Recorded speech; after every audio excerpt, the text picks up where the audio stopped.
So Jay Gadget's on YouTube asking, is Jalen Brunson the best Knicks point guard since Clyde? I mean, I think at this point, everything he's done, I think it's fairly obvious. But I think I more want to talk about Brunson in the grand scheme of things, what he's been for the Knicks. And I know there's a lot of discussion this week. He's the last Knick that's going to wear 11. I think it's quickly becoming, an all-time thing with the Knicks. So, Skyzoo, just your thoughts on Brunson, how great he's been. Oh man, he's been amazing. He's been incredible. We all knew he could play. We saw him in Dallas with Luca. We knew he was a champion coming out of Villanova.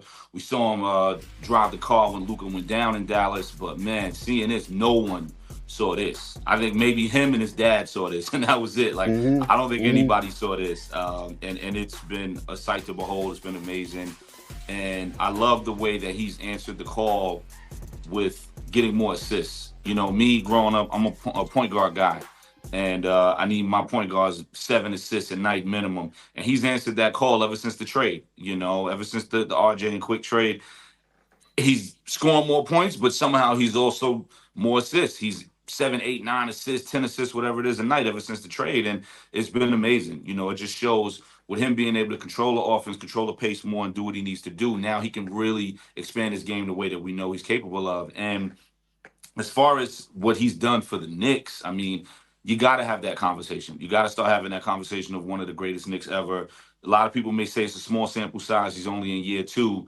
I think we're looking at a Knick for life. And the beauty of him being a Knick for life and being the one that kind of revives us for this generation, you think about everything that New York means as a city, where we're from. Gritty, hard-nosed, blue-collar, gutter, get it on your own, get it out the mud, as some like to say, and represent and have that chip on your shoulders. And who better than somebody who's always been counted out, second round draft pick, always said was too short, too this, too that, and now he's too good.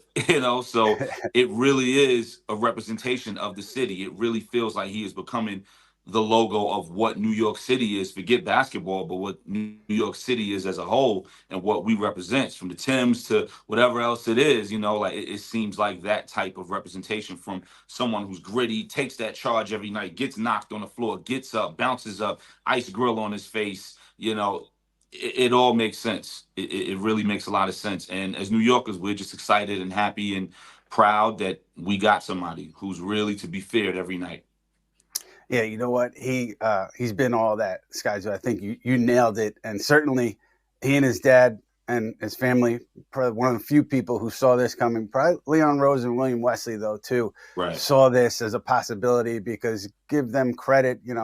I've been critical of some of their moves, but this one you can't critique, because they saw this. They saw something that no one other teams saw. Yeah. And they jumped on it, and then here they are with the face of a franchise potentially, and one of the best contracts in the NBA. Michael Scotto, All-Star Reserves, announced tonight. Where are you on Brunson and where he fits there with the East, and also Julius Randle? I think Brunson's making it. I get the question, but if he doesn't, they're going to tear down those buildings left outside of Madison Square Garden. So I'm pretty confident he's making it. Michael, one thing on Jalen. Do you think he deserved the starter nod? Because he got it from everybody except for the fan vote, and that's what knocked him out. Do you think he deserves to start over Lillard? I was surprised Damian Lillard got the nod. That's a good point you brought up, Ian. Yeah, I mean, I figured he would have had that shot, but it wasn't in the cards. But given the way he had played for the Knicks to that point, I thought it was good enough. And then you look at what he's done since; he's only further bolstered that argument. So I think for him, he'll be fine. As far as Julius Randle, who you asked me about, I think he's a little bit more on the bubble. But given where the Knicks are in the East right now, you would tend to think that would give him an opportunity. And then if he can't make the All-Star team, if he makes the All-Star team, but he can't play, it's almost like a cheat code that you can get an extra guy in there and have a replacement that's also deserving. So I would like to think that he's also going to get in. When you're the third seed, it's plausible that you have 2 All-Stars at that point.